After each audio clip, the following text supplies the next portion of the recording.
the government is set to transfer key aspects of the electricity company of Ghana's operations, specifically power distribution and revenue mobilization, to a private sector partner as part of efforts to enhance efficiency and reduce financial losses. The Deputy Minister of Energy and Green Transition, Mr. Richard John Mensah, announced the initiative during the ECG Vendors Forum in Accra, noting that it is not a full privatization but a private sector participation model aimed at attracting investment, driving innovation and addressing operational inefficiencies within ECG. The move comes in response to persistent challenges such as power theft and revenue leakage that continue to undermine the energy sector. Mr. John Mensah mentioned that the ministry has constituted a technical committee to assess proposals from interested private entities and recommend the most suitable partner to oversee the transition. In a renewed drive to address Africans' persistent energy access challenges, experts at high-level webinar hosted by the African Sustainable Energy Center are calling for African-led context-specific solutions. The Executive Director of the Africa Sustainable Energy Center, Engineer Justice Ohenia Kutu, in his welcome address called for a united front in addressing the continent's persistent energy access challenges. He emphasized that Africa's energy gap must be tackled through collaboration, stressing that African problems require African solutions.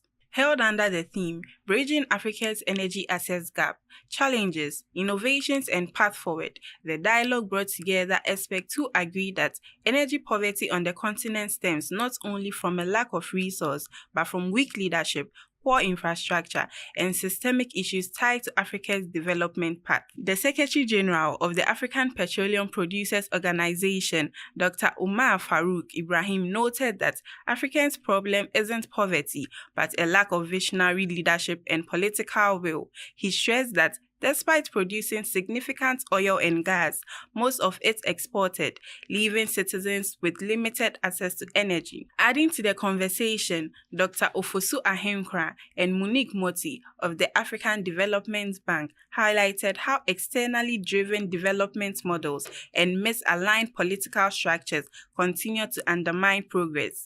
Professor Abubakar Sambo described a tangled web of underfunding, poor infrastructure, and governance gap, warning that market instability and weak regulations are turning investors away. The forum closed with a strong call to action for improved public-private partnership, robust regulatory system, and greater confidence in African-led innovation, underscoring the urgent need to light up the continent from within.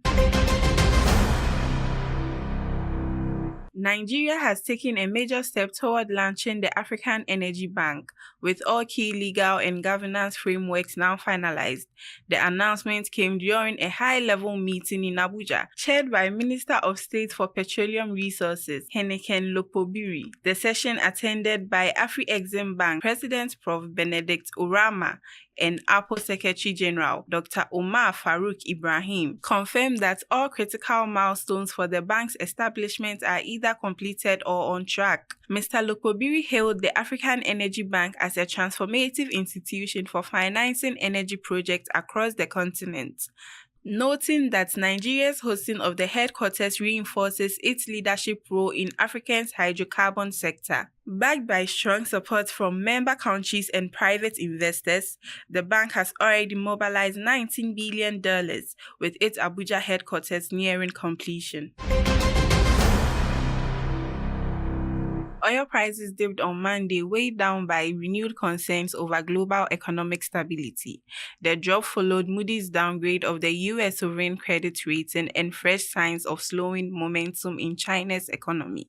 Brent crude futures were down 51 cents to $64.90 per barrel, while U.S. West Texas Intermediate dipped 45 cents to $62.04 ahead of the June contract expiry. The decline comes just days after oil saw a brief lift, following a temporary truce on trade tariffs between the U.S. and China, both top global oil consumers. Analysts say Moody's downgrade isn't likely to directly impact oil demand, demand, but it has shaken market confidence amid rising anxiety over America's $36 trillion debt. Meanwhile, weaker than expected industrial output and retail sales in China are further dampening demand prospects. Energy Ghana Team. Local in focus, global in perspective.